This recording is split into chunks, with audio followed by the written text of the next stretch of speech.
ternyata saat itu orang-orang itu akan dikucilkan kalau mereka mengaku bahwa Yesus adalah Mesias. Kita akan baca di sini di ayat 22. Orang tuanya berkata demikian karena mereka takut kepada orang-orang Yahudi. Sebab orang-orang Yahudi itu telah sepakat bahwa setiap orang yang mengaku dia sebagai Mesias akan dikucilkan. Jadi kita bayangkan ya bagaimana pergerakan Tuhan Yesus waktu itu. Tuhan Yesus difitnah, Tuhan Yesus dicaci maki, Tuhan Yesus dijelek-jelekan. Bahkan setiap orang yang percaya dan mengaku Yesus adalah Mesias, mereka akan dikucilkan oleh orang-orang Yahudi. Karena apa? Pimpinannya menyuruh seperti itu. Jadi saat orang tua buta itu ditanyai, ini anakmu? Iya, ini anakku. Tapi kamu bertanya saja kepada dia karena dia sudah dewasa. Jadi saat itu orang-orang takut, orang-orang gak mau dikucilkan. Jadi mereka tidak mau menjadi pengikut Tuhan Yesus, apalagi mengaku Yesus adalah Mesias. Fitnahan itu, hoak itu tidak sampai di situ aja, tapi orang-orang Yahudi itu sampai mengasih ultimatum kalau sampai ada yang mengaku Yesus adalah Mesias, dia dikucilkan. Sampai seperti itu. Nah, orang buta ini berani berdebat dengan orang-orang Yahudi tersebut, orang-orang Farisi tersebut.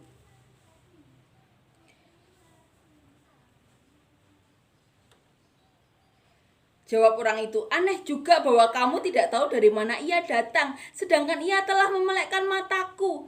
Kita tahu bahwa Allah tidak mendengarkan orang-orang berdosa, melainkan orang-orang yang saleh dan yang melakukan kehendaknya. Ini orang buta ini berani membela. Tapi dia berhasil memelekkan mataku, padahal kita tahu, kayak gitu jawabannya. Allah itu tidak mau mendengarkan doa-doa orang yang berdosa. Tapi Allah hanya mau mendengarkan orang-orang yang saleh dan yang melakukan kehendaknya. Jawaban orang buta tersebut. Jadi saat itu kita bisa membayangkan ya bagaimana kesulitan-kesulitan yang Tuhan Yesus alami. Fitnahan, hoak-hoak tersebut benar-benar menghambat langkah Tuhan Yesus untuk memberitakan Injil, untuk menyembuhkan pun mereka dilarang. Ini menyembuhkan pada hari Sabat juga dicari-cari kesalahannya. Seperti itu yang dialami Tuhan Yesus. Nah, setelah perdebatan itu Tuhan Yesus mendengar kemudian berkata kepada orang buta orang yang sudah disembuhkan ini ya. Ini perkataan Tuhan Yesus. Percayakah engkau kepada Anak Manusia? Orang yang telah disembuhkan itu menjawab, siapakah dia Tuhan? Supaya aku percaya kepadanya. Kata Tuhan Yesus, engkau bukan saja melihat dia, tetapi dia yang telah berkata-kata dengan engkau, dialah itu. Tuhan Yesus langsung menyatakan dirinya kepada pengemis tersebut. Saat pengemis tersebut, Tuhan Yesus dengar membela Tuhan Yesus.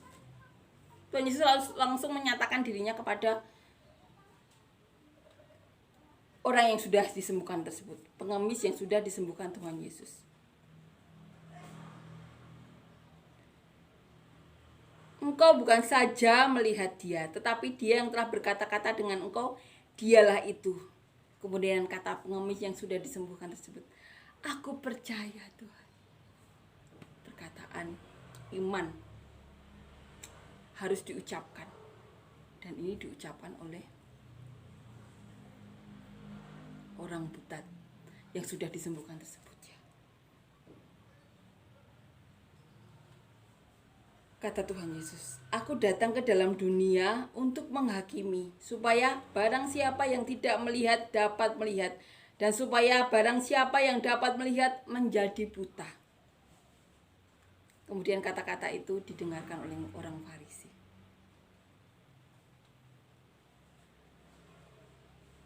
Ini perkataan Tuhan Yesus. Dan mereka berkata, apakah itu berarti kami juga buta?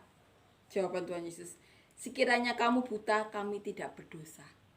Tetapi karena kamu berkata kami melihat, maka tetaplah dosamu.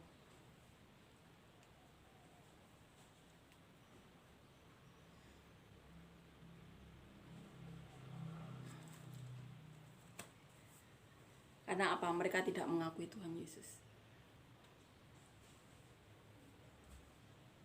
Mereka bahkan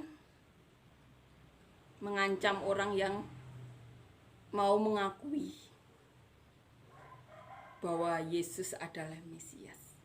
Maka Tuhan Yesus katakan, sekiranya kamu buta, kamu tidak berdosa. Tetapi karena kamu berkata kami melihat, maka tetaplah dosamu. Karena mereka telah melihat Tuhan Yesus tapi tidak mengakuinya. Amin ya. Amin.